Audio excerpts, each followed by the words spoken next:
যখন ভগবান ঠিক এইভাবে দাঁড়িয়েছে, মানে জানেন তো যে পায়ে থাকে ভগবান যখন এইভাবে দাঁড়িয়েছে, অমনি ভোলানাথ ঠাকুর হয়ে ভগবানের পায়ে থাকে, যেই না মূলটা ঢুকিয়েছে, অমনি ভগবান পা দুটোকে এক জায়গায় দাঁড়িয়েছে, পা দুটোকে চেপে দাঁড়িয়েছে। আচ্ছা, পায়ে থাকে আটকে আছে কে বলে না?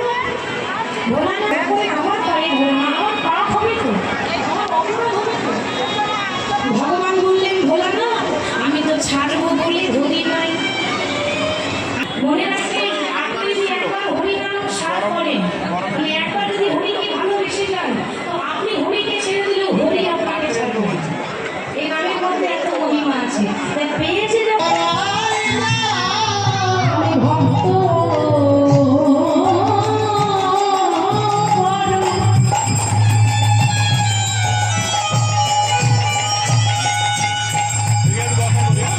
বড় ভালোবাসি, বলি গাও গাও চরণ বাড়ায়ে না।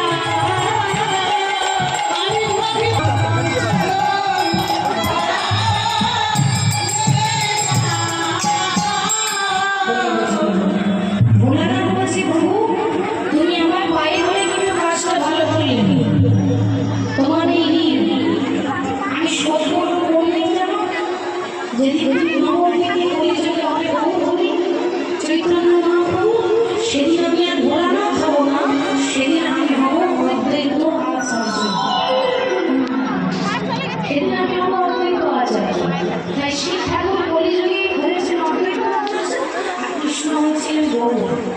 আর যত সঙ্গে করে নিয়ে ভক্তগণকে নিয়ে গৌর হয়ে আছে, নামে প্রেমে বিভোর হয়ে আছে। আসলে গৌর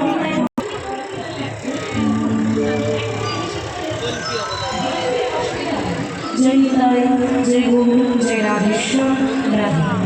चलो वृंदावन जाओ, लक्ष्मी माइना सबाई जाने तो बेश। अच्छा, वृंदावन যেতে গেলে কার নাম গাইতে হয় গো?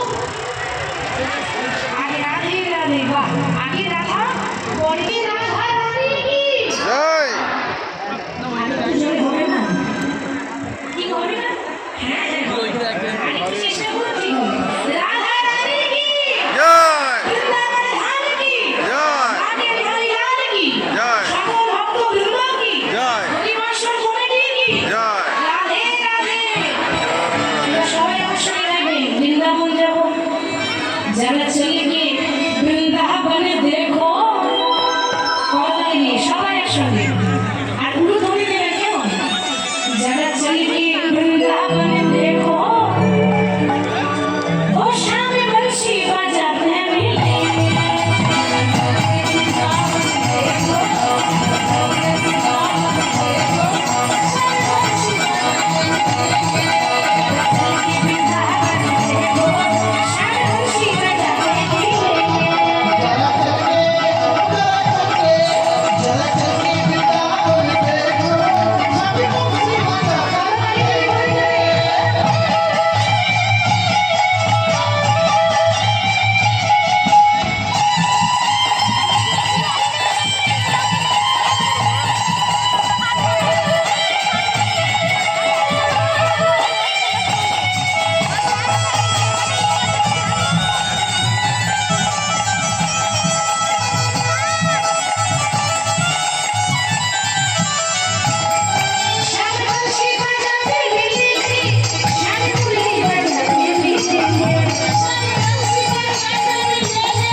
বেশি দূর নয়, বেশ, আর বেশি কষ্ট করতে হবে।